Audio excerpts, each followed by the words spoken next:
Shalom, saudara yang kasih Tuhan Yesus Kristus. Apa kabarnya? Saudara pasti ada di dalam kasih setia Tuhan, pemeliharaan dan penyertaan Tuhan.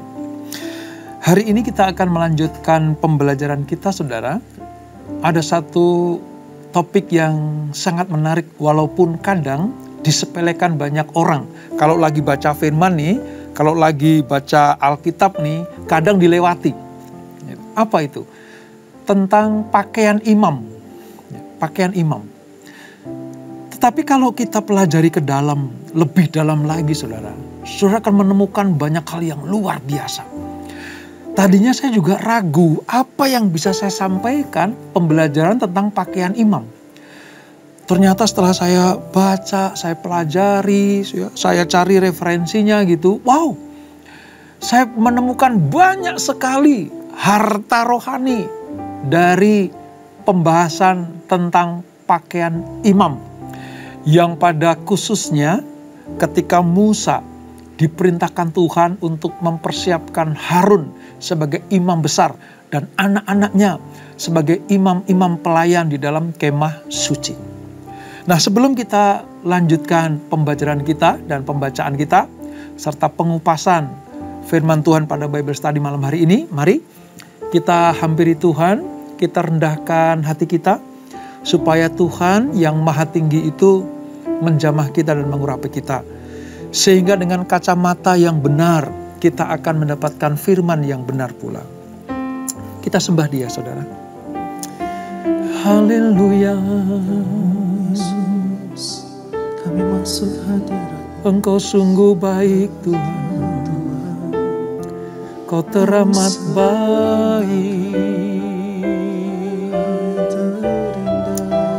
Bapa, Bapa yang sangat baik, kasih-Mu melimpah, kebaikan-Mu tercurah, pemeliharaanmu nyata, kami rasakan Tuhan. Haleluya, haleluya.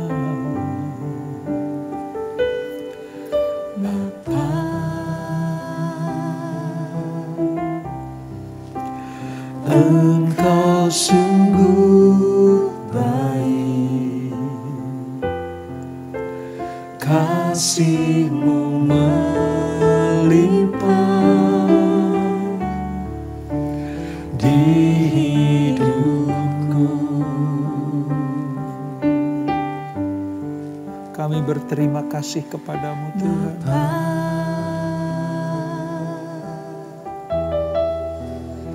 Ku berterima kasih berkat-Mu hari ini yang Kau sediakan bagiku. Ku naikkan syukurku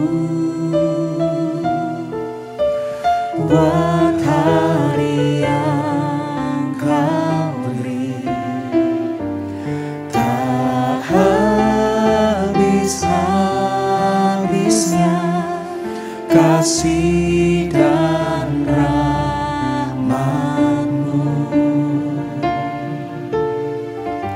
selalu baru dan tak pernah terlambat pertolongan-Mu, besar setia-Mu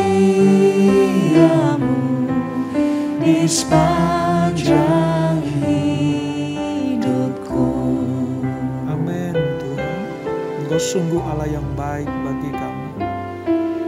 Bapa,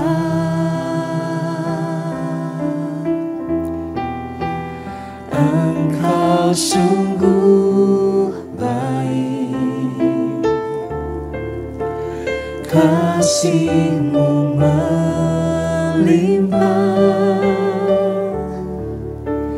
di hidupku. Ya Tuhan. Bapa,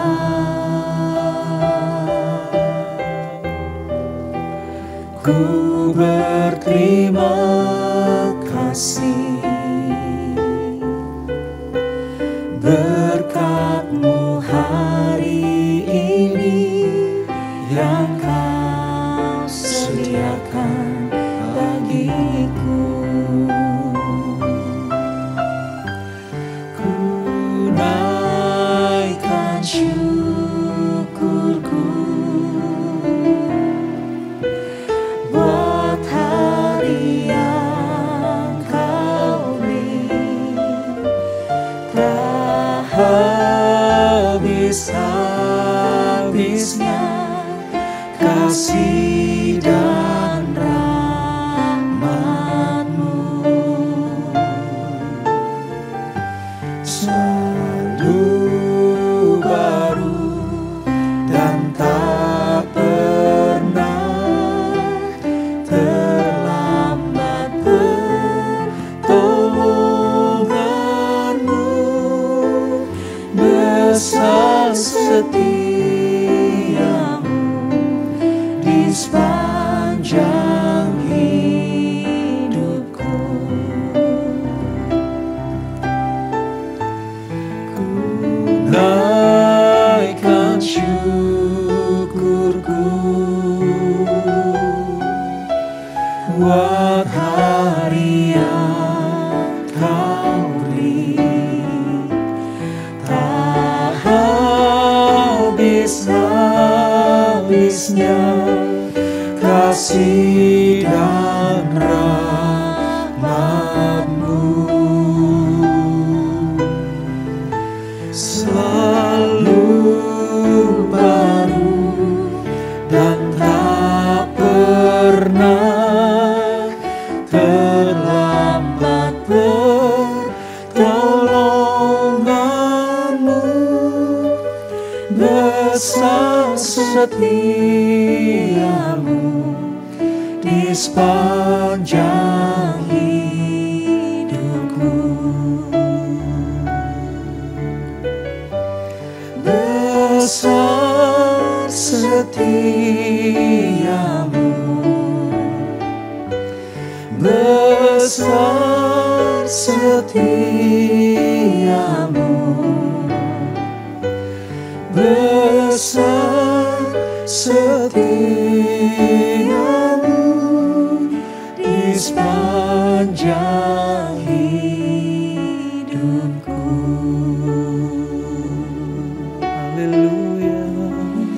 Besar setia-Mu, kasih-Mu, Haleluya.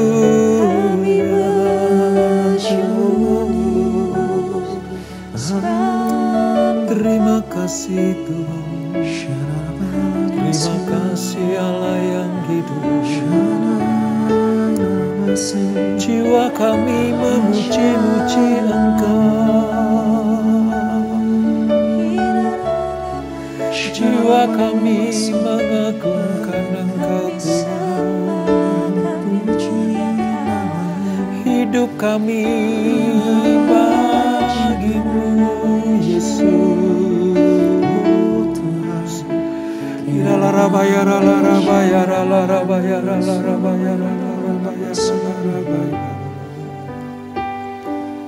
Jiwaku terbuka untuk-Mu Tuhan.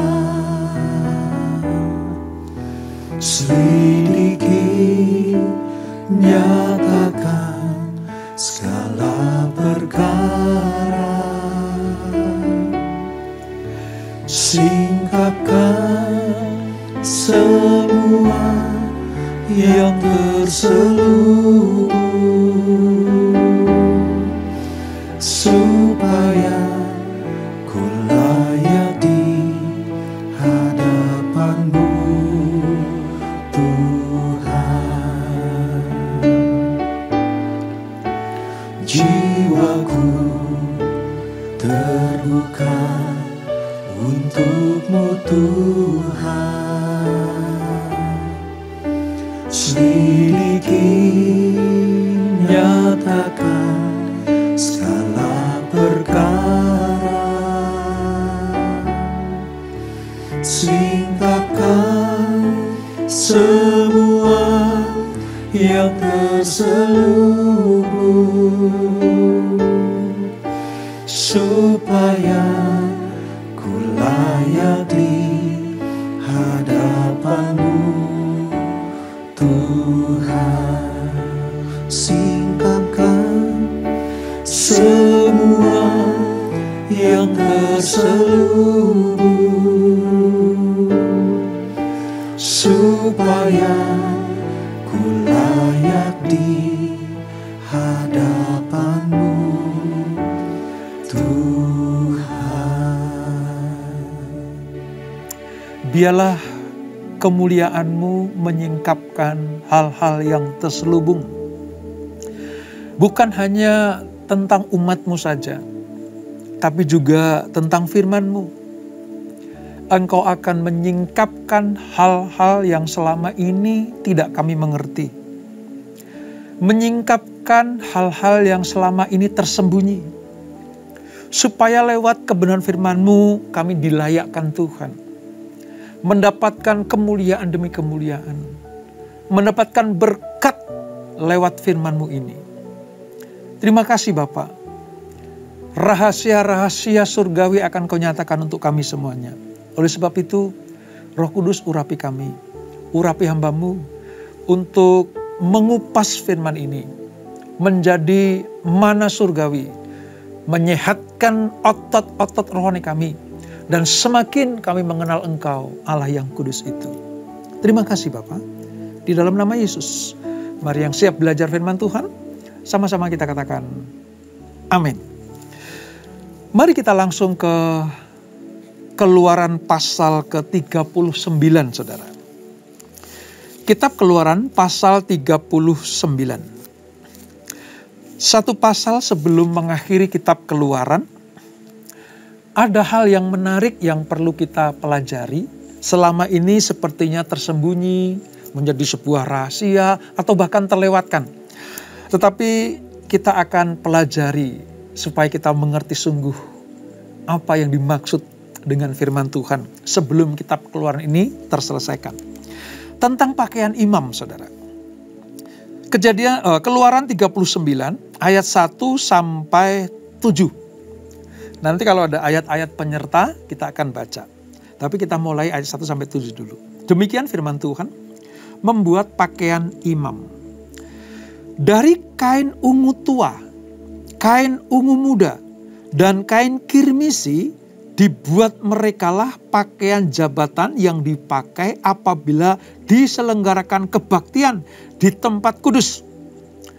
Juga dibuat mereka pakaian-pakaian kudus untuk Harun, seperti yang diperintahkan Tuhan kepada Musa. Dibuatnyalah baju efod dari emas, kain ungu tua, dan kain ungu muda, kain kirmisi, dan lenan halus yang terpintal benangnya. Mereka menempa emas papan dan dipotong-potongnya itu menjadi benang emas untuk dipakankan pada kain ungu tua, pada kain ungu muda, pada kain kirmisi, dan pada lenan halus buatan seorang ahli. Dibuat merekalah tutup bahu pada baju efod itu yang disambung kepadanya. Kedua ujungnya lah baju efod itu disambung. Sabuk pengikat yang ada pada baju efod itu adalah seiras dan sama buatannya dengan baju efod itu, yakni dari emas, kain ungu tua, kain ungu muda, kain kirmisi, dan lenan halus yang dipintal benangnya, seperti yang diperintahkan Tuhan kepada Musa. Dikerjakan merekalah permata krisopras, yakni dililit dengan ikat emas. Diukirkan padanya nama para anak Israel yang diukirkan seperti meterai. Ayat 7. Ditaruhnyalah itu pada kedua tutup bahu baju efod, sebagai permata peringatan untuk mengingat orang Israel seperti yang diperintahkan Tuhan kepada Musa. Nah, dari sepenggal pembacaan yang kita renungkan hari ini, saudara, kita melihat bagaimana Allah betul-betul memperhatikan hal-hal yang sifatnya untuk para imam-imam dan pelayan Tuhan. Setelah pendirian bait Allah, kemah suci, peralatan-peralatannya seperti yang sudah pelajari, maka fokus persiapan kini diarahkan pada pembuatan pakaian imam dan kelengkapannya. Sama seperti bahan kemah suci dan isinya berkualitas mulia, demikian juga dengan pakaian imam ini. Seperti yang kita baca tadi ya, bagaimana disalut dengan emas, lalu benang-benangnya itu, efodnya itu dijalin satu dengan yang lain dengan benang emas, saudara. Belum lagi permata krisopras. Wah, itu juga luar biasa. Disalut juga dengan benang-benang emas. Jadi nggak main-main. Ya, bahkan pakaian iman pun nggak main-main. Nah, dari apa yang kita pelajari, saudara, ada beberapa hal yang menarik untuk kita simak tentang pembuatan pakaian imam ini. Yang pertama, segala kegiatan pembuatan ini dikomentari, saudara, dengan kalimat yang luar biasa ini. Apa itu? Seperti yang diperintahkan Tuhan kepada Musa. Dari ayat 1 sampai 7 saja sudah kita temukan 2. Nanti sampai pada ayat yang ke-43 itu banyak sekali frase atau kalimat menyatakan seperti yang diperintahkan Tuhan kepada Musa. Apa pentingnya kalimat ini, saudara? Hal ini menunjukkan bahwa pakaian imam bukan sekedar penutup tubuh imam. Yang dikenakan Harun, yang dikenakan anak-anaknya Harun, itu bukan hanya sekedar untuk menutupi tubuhnya. Tapi melainkan merupakan simbol-simbol yang sangat penting sebagai fungsi imam di dalam ritual kemah suci. Ini yang harus kita perhatikan. Nggak sekedar dililitkan, nggak asal-asalan untuk menutupi tubuh mereka. Tetapi ini betul-betul merupakan simbol yang sangat penting, kudus, sakral di dalam ritual kemah suci. Oleh sebab itu, Allah sangat memperhatikan detil demi detil dengan teliti. Supaya pembuatannya tidak meleset seperti apa yang Tuhan perintahkan. Makanya tadi saya katakan kan, kalimat-kalimat seperti yang Tuhan diperintahkan Tuhan untuk kepada Musa, inilah yang dilakukan oleh para pembuat, para ahli membuat pakaian imam. Itu yang pertama. Yang pertama, bukan sekedar penutup tubuh, tapi simbol. Yang kedua, beberapa ornamen yang dilekatkan pada pakaian imam itu mewakili ke-12 suku Israel. Ya, saya bacakan kembali nih ayat ini, saudara. Ayat 7. Ya. Ditaruhnyalah itu pada kedua tutup bahu baju efod sebagai permata peringatan untuk mengingat orang Israel. Gitu. Mengingat orang Israel seperti yang diperintahkan Tuhan. Ini artinya 12 suku harus terwakili di dalam satu jubah imam. Mengandung arti bahwa imam itu fungsinya sebagai imam seluruh umat Israel dalam menjalankan ritual ibadah di kemah suci. Harun, Musa, anak-anaknya itu orang Lewi. Bukan berarti Harun hanya mewakili orang Lewi, tapi Harun mewakili 12 suku Israel seluruhnya. Karena dia yang ditunjuk. Para imam Lewi lah yang ditunjuk. Dalam hal ini Harun dan anak-anaknya. Bajunya melambangkan, mewakili 12 suku Israel. Itu pelajaran yang kedua, saudara. Yang ketiga, kalau kita baca di dalam ayatnya yang ke-25 dan 26, saudara. Saya bacakan ya buat kita ya. Ayat 25 dan 26. Dibuat merekalah giring-giring dari emas murni Dan ditaruhlah giring-giring itu di antara buah delima pada ujung gamis itu, berselang-seling di antara buah delima itu. 26. Sehingga satu giring-giring dan satu buah delima selalu berselang-seling pada sekeliling ujung gamis yang dipakai apabila diselenggarakan kebaktian seperti yang diperintahkan Tuhan kepada Musa. Berikutnya kita melihat bagaimana ada giring-giring yang dipasang berselang-seling dengan buah delima pada kemeja atau gamis atau baju efod. Giring-giring itu begini saudara, ada sebuah benda yang kalau kena getaran atau digerakkan itu mengeluarkan bunyi seperti kerincing. Nah ini, giring-giring itu menimbulkan suara setiap kali imam bergerak. Apa fungsinya saudara? Ini fungsinya. Suara itu memungkinkan umat yang ada di luar tempat kudus dan maha kudus memonitor kegiatan imam di ruang kudus atau di ruang maha kudus. Kalau Harun yang memakainya, maka Harun masuk ke ruang maha kudus. Maka setiap gerakan Harun itu bisa dimonitor oleh para umat yang ada di luar sana bahwa dia masih hidup di situ. Kalau itu dikenakan oleh anak-anak Harun di ruang kudus, maka setiap umat mendengar gemerincing dari giring-giring anak-anak Harun itu menandakan bahwa mereka masih hidup. Ingat, imam yang ketika melakukan kesalahan, melayani di ruang maha kudus dan ruang kudus, kalau sampai berbuat salah dan dosa, mati seketika saudara. Mati seketika pada zaman itu. Nah, bagaimana umat tahu bahwa imamnya masih hidup atau sudah mati? Dari giring-giring itu. Kalau giring-giring itu masih berbunyi, artinya imam masih hidup. Tapi kalau lama dinanti, kok giring-giringnya nggak berbunyi? Ya, mungkin mati atau mungkin ketiduran di situ, kita nggak tahu ya saudara. Tapi artinya tidak ada aktivitas ibadah di situ. Maka ditariknya lah mereka. Sebab umat tidak boleh masuk ke ruang maha kudus. Ke ruang kudus saja hanya imam-imam anak Harun. Ruang kudus hanya Harun dan imam-imam besar yang dipilih. Umat gak boleh masuk. Begitu giring-giring tidak berbunyi, maka segera ditarik itu. Ini fungsi dari giring-giring, ya, yang dipasang selang-seling dengan buah delima.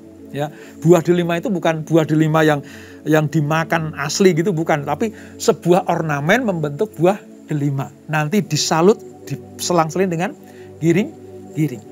Sekarang sudah tahu ya fungsinya ya. Kenapa kita tahu giring-giring ini saudara? Karena kita tahu sekarang bahwa tempat maha kudus dan tempat kudus hanya imam yang boleh masuk. Dan mereka masih hidup ditandai dengan bunyinya giring-giring itu. Itu yang ketiga. Yang keempat, ayat 30 saudara. Ayat 30 saya bacakan. Dibuat merekalah patam, jamang yang kudus dari emas murni, dan pada jamang itu dituliskan tulisan, diukirkan seperti meterai, kudus bagi Tuhan. Pada penutup kepala imam, ada satu hiasan dari emas murni, yang ada tulisannya, kudus bagi Tuhan. Ini menyatakan sifat pelayanan imam yang kudus. Jadi di topik kebesaran mereka, di kepala mereka tertulis kalimat itu, kudus bagi Tuhan. Kados, kudus, dikhususkan, diperuntukkan hanya untuk Tuhan. Ini melambangkan bahwa pelayanan imam, keimaman Harun dan anak-anaknya itu harus kudus. Demikianlah kita. Tertera di dahi kita setelah kita terima Tuhan Yesus. Kita diangkat sebagai anak-anaknya. Maka jabatan imamat yang rajani, bangsa yang kudus, umat kepunyaan Allah itu tertera bukan hanya di dahi kita, tapi dalam loh hati kita yang terdalam. Tanda bahwa ini adalah milik Tuhan. Saudara milik Tuhan, saya milik Tuhan, kita semuanya milik Tuhan yang dikuduskan bagi kemuliaan Tuhan. Nah, dari hal yang kita pelajari ini saudara, Pakaian dinas imam ini dikenakan menyatakan kekudusan dan luasnya cakupan pelayanan. Saya bisa membayangkan, saudara. Saya bisa membayangkan, dan ini betul. Betapa bangga Harun dan anak-anaknya mendapatkan kepercayaan Allah untuk memimpin bangsa Israel untuk urusan-urusan kerohanian. Betapa bangganya Harun dan anak-anaknya. Sedemikian didandani Tuhan. Diberikan baju efod kebesaran itu. Diberikan tutup kepala yang dituliskan kudus bagi Tuhan. Mewakili 12 suku Israel. Diberinyalah kuasa dari Tuhan untuk memimpin umatnya bertemu dengan Dia. Jadi, kebanggaan Harun dan anak-anaknya itu memang sudah sewajarnya. Namun, sekaligus sebagai peringatan untuk tidak sembarangan melayani. Hal apa yang dapat kita petik dari pelajaran ini, saudara? Tadi saya katakan ya, judulnya pakaian imam. Tapi kalau kita pelajari, dalamnya luar biasa, saudara. Satu, kalau saudara dan saya dipercaya Tuhan untuk melayani Dia, saudara adalah imamnya Tuhan. Tuhan memberikan jubah yang maha indah. Tuhan berikan mahkota atau topi kebesaran yang ada tulisan kudus bagi Tuhan. Saudara diberikan kepercayaan untuk memimpin umat Allah. Seperti Harun memimpin 12 suku Israel. Di satu sisi, berbanggalah dengan apa yang saudara terima. Untuk menjadi imam Allah yang maha tinggi. Tapi sekaligus, waspadalah. Sebab lewat kepercayaan Tuhan, jubah yang melekat dalam diri saudara, itu harus menjadi peringatan buat kita untuk tidak sembarangan melayani. Ini maksud pelajaran malam hari ini, saudara. Saudara dipercaya Tuhan. Oleh sebab itu, jangan kecewakan Tuhan. Seperti Allah mendandani Harun sedemikian detil, dipersiapkan oleh para ahli. Demikianlah Yesus mempersiapkan kita. Dia adalah maestro, ahli dalam segala hal. Mempersiapkan saudara dan saya menjadi imam-imamnya Allah. Kalau sudah dipanggil untuk bisa memuji Tuhan, memimpin puji-pujian sebagai WL atau singer, itu Tuhan kasih keahlian buat saudara. Baju keimaman Tuhan taruh dalam diri saudara. Di satu sisi berbanggalah, tapi di sisi lain waspadalah. Sebab saudara ada di dalam kawasan ruang maha kudusnya Allah. Sebagai pemain musik, pemusik, imam musik. Sebagai apa saja dalam pelayanan saudara. Sebagai hamba Tuhan menyampaikan firman, apalagi. Di satu sisi berbanggalah. Tapi di sisi lain waspadalah. Sebab Tuhan menuntut hal-hal yang lebih lagi kepada orang yang diberikan kepercayaan lebih daripadanya. Pelajaran yang luar biasa buat kita semuanya, saudara. Sampai tadi kita tahu ya, giring-giring itu seperti apa. Kalau kita hanya sekedar bangga tanpa waspada, maka giring-giring itu tidak akan pernah berbunyi. Artinya apa? Mati. Pelayananmu sehebat apapun tidak berguna bagi Tuhan. Kalau sampai pada taraf hanya kebanggaan atas pelayanan, tanpa mau hidup di dalam kebenaran, maka giring-giring kita akan mati. Tidak ada suara gemerincing. Sebab Allah tidak mengenal pelayanan seperti itu. Oleh sebab itu, mari selain kita bangga kepada Tuhan atas pelayanan Tuhan berikan buat kita, di sisi lain kita tetap menjaga hidup kita. Waspada, berjaga-jaga, terus membasuh jubah ini supaya putih bersih. Ingat saudara, peristiwa di kitab Wahyu, bagaimana ada pesta perjamuan kawin anak domba, yang boleh masuk siapa saudara? Siapa saja yang diundang Tuhan. Tetapi ada satu syarat, mereka harus menggunakan atau memakai pakaian putih. Apa arti pakaian putih? Jubah seperti yang Harun kenakan. Jubah seperti yang anak-anak Harun kenakan. Itu lambang kepercayaan dari Tuhan. Untuk dipakai nanti pada perayaan pesta kawin anak domba di dalam surga yang mulia. Oleh sebab itu mari, saudara melayani di bidang apa? Saudara dipercaya Tuhan sebagai imam apa? Jadilah imam yang berbangga karena dipercaya Tuhan. Tapi sekaligus berjaga-jaga dan waspada. Supaya kita didapati tidak bercacat dan bercela.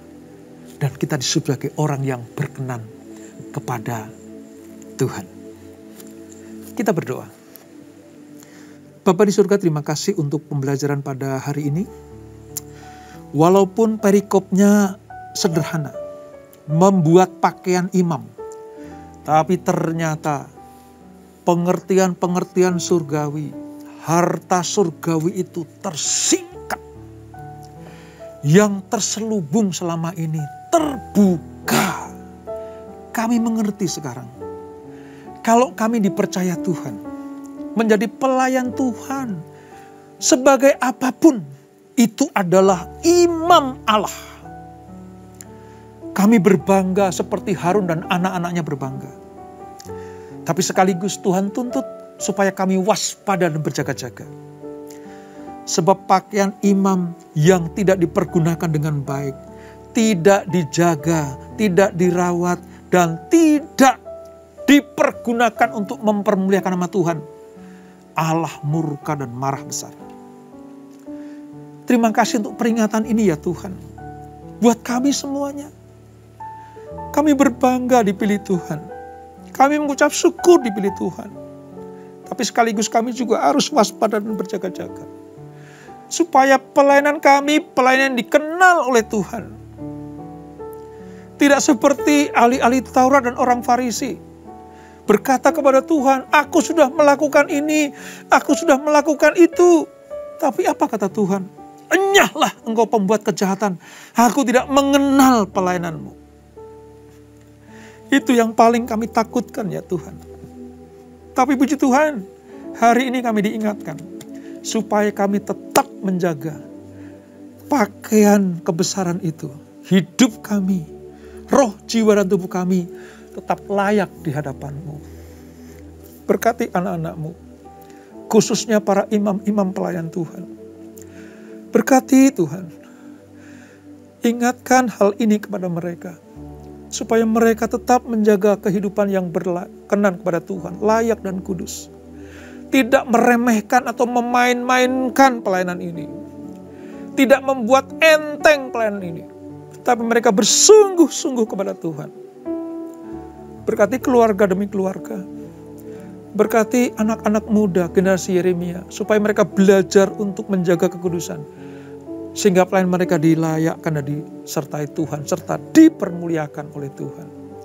Berkati kami semuanya, khususnya yang join di Bible Study ini, semuanya diberkati Tuhan. Yang sakit disembuhkan, yang berbeban berat diberikan kelegaan, yang terikat dilepaskan oleh Tuhan. Terima kasih Bapak. Sebelum kami berpisah, kami siapkan hati kami terima berkat yang daripada-Mu. Kekasih Kristus, arahkan hatimu kepada Tuhan. Terimalah berkat kasih anugerah dari Allah Bapa yang berlimpah-limpah di dalam Anak-Nya yang tunggal Tuhan Yesus Kristus, dan persekutuan yang manis dalam Roh Kudus menyertai kita semuanya. Mulai saat ini sampai Maranatha. Tuhan Yesus datang untuk yang kedua kali, menjemput kita semuanya. Dibawa masuk dalam perjamuan kawin anak domba, menikmati kemuliaan kekal sampai selama-lamanya. Yang diberkati, sama-sama kita katakan, amin. Amin. Tuhan Yesus memberkati.